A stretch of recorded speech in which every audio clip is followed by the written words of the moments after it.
কি ঘটেছিল বনি ইসরায়েলের এক ধার্মিক ব্যক্তি বারশিসার সাথে? অনেক বড় সন্ন্যাসী ও ধর্মভীরু লোক হয়েও কেন তাকে কাফের হয়ে মরতে হয়েছিল?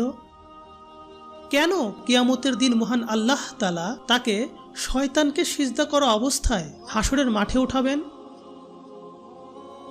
প্রিয় দর্শক, শয়তান মানুষের সবচেয়ে বড় শত্রু। প্রত্যেকটি পদক্ষেপে মানুষকে বিভ্রান্তি করার জন্য শয়তান প্রস্তুত হয়ে থাকে। আজকে আমরা বনি ইসরায়েলের সময় এমন একজন ব্যক্তির কথা জানব। সে প্রকৃতপক্ষে ছিল একজন ধার্মিক লোক, কিন্তু শয়তানের আসওয়াসা ও কুমন্ত্রণায় সে কিভাবে নিজের আমল, নিজের ঈমানকে ধ্বংস করেছিল। প্রিয় দর্শক, বনি ইসরায়েলের সময় একটি ছোট্ট গ্রাম ছিল। সেই গ্রামে বারশিসা নামক অত্যন্ত ধার্মিক এক ব্যক্তি ছিল। তাকে সবাই সন্ন্যাসী এবং ধর্মভীরু লোক হিসাবেই জানত। সে আল্লাহর একত্ববাদে বিশ্বাস করত এবং বিশ্বাস করত যে ঈসা আলাইহিসসালাম আল্লাহর একজন রাসূল। সেই গ্রামে একটি পরিবারে 3 ভাই ও একটি বোন বসবাস করত। সেই ভাইদের জিহাদের জন্য ডাকা হলো, কিন্তু তারা বোনকে একা রেখে যেতে চাইল না। তার বোনকে কার কাছে রেখে যাবে চিন্তা করতে লাগলো। গ্রামবাসী বারশিসার কথা বলল। সবাই বলল, তোমার বোনকে বারশিসার কাছে কেন রেখে যাচ্ছ না? কারণ গ্রামের সবাই বারশিসাকে উত্তম চরিত্রবান হিসাবে জানত। তখন সেই 3 ভাই বারশিসার কাছে গেল এবং বলল, আমাদের বোনকে তোমার কাছে রেখে যেতে চাই। কিন্তু উত্তরে বারশিসা বলল, আমি অভিশপ্ত শয়তানের কাছ থেকে পানাহ চাই। কারণ সে ভয় করছিল এই ভেবে যে যদি ওই মেয়েকে সে রাখে তাহলে সে গুনাহে লিপ্ত হয়ে যেতে পারে। ঠিক ওই সময় শয়তান বারশিসার কানে কুমন্ত্রণা দিতে আসলো। চালাক শয়তান জানতো যে বারশিসার মন খুবই নরম। সে কানে কানে বারশিসাকে বলল, ওই 3 ভাই যদি তাদের বোনের জন্য ভালো কাউকে খুঁজে না পায় এবং খারাপ কারো কাছে মেয়েটিকে রেখে যায় তখন কি হবে? বারশিসা শয়তানের কুমন্ত্রণা বুঝতে পারেনি। মানুষের প্রতি দরদের কারণে সে মেয়েটিকে সাহায্য করতে রাজি হয়ে গেল। সে মেয়েটিকে গির্জার বিপরীতে একটি ঘরে থাকতে দিল। গির্জার সামনে মেয়েটির জন্য সে খাবার রেখে আসতো আর মেয়েটি গিয়ে সেই খাবার নিয়ে আসতো, কিন্তু বারশিসার সাথে মেয়েটির দেখা হতো না। এই পর্যায়ে শয়তান বারশিসার কাছে আবার আসলো এবং বলল, তুমি কেন মেয়েটির খাবার তার ঘরের সামনে রেখে আসো না? এর ফলে মেয়েটাকে ঘর থেকে কেউ একা একা বের হতে বা ফিরে যেতে দেখবে না। বারশিসা রাজি হয়ে গেল এবং সে মেয়েটির ঘরের সামনে খাবার রেখে আসতে শুরু করলো। শয়তান এতেও খুশি হলো না। কিছুদিন পর সে আবার আসলো এবং কানে কানে বলল, কেন তুমি তার ঘরের ভিতরে খাবার দিয়ে আসো না? তাহলে মানুষ তো তাকে আর ঘর থেকে একা একা বের হতে আর ঢুকতে দেখবে না। এবার বারশিসা তার ঘরের মধ্যে খাবার দিয়ে আসতে শুরু করলো। শয়তান আবার আসলো এবং বলল, মেয়েটির সাথে তোমার কথা বলা উচিত। এভাবে একা একা থাকলে সে তো পাগল হয়ে যাবে। বারশিসা আবার শয়তানের কুমন্ত্রণার ফাঁদে পড়ল। সে মেয়েটির কথা চিন্তা করে ঘরের আড়াল থেকে তার সাথে কথা বলতে শুরু করল।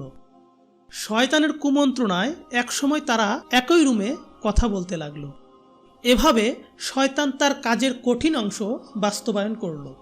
এক পর্যায়ে বারশিসা এবং মেয়েটা কথা বলতে বলতে একে অপরের প্রতি দুর্বল হয়ে গেল এবং ব্যভিচারের মতো কঠিন গুনাহে লিপ্ত হলো।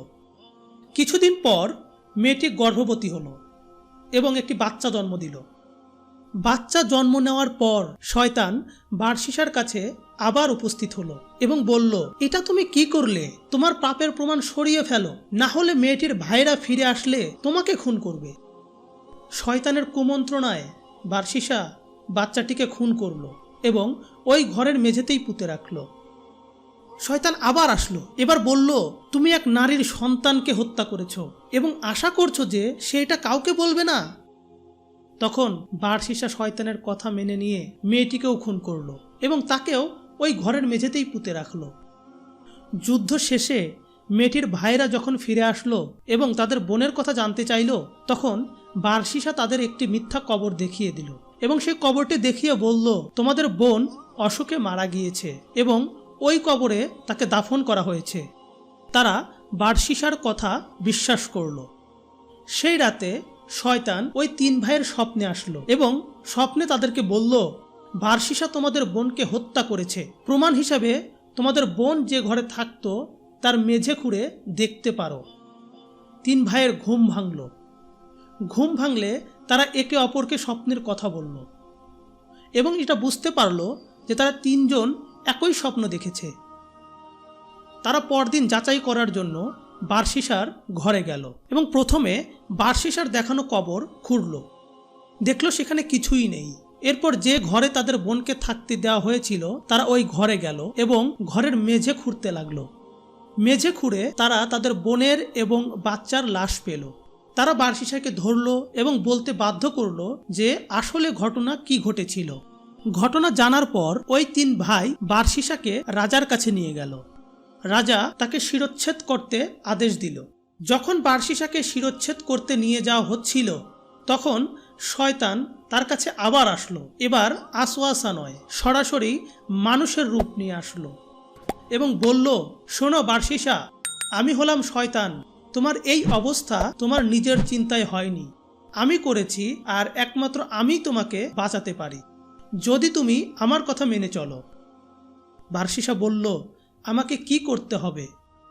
শয়তান বলল, আমাকে সেজদা করো, আমি তোমাকে রক্ষা করব।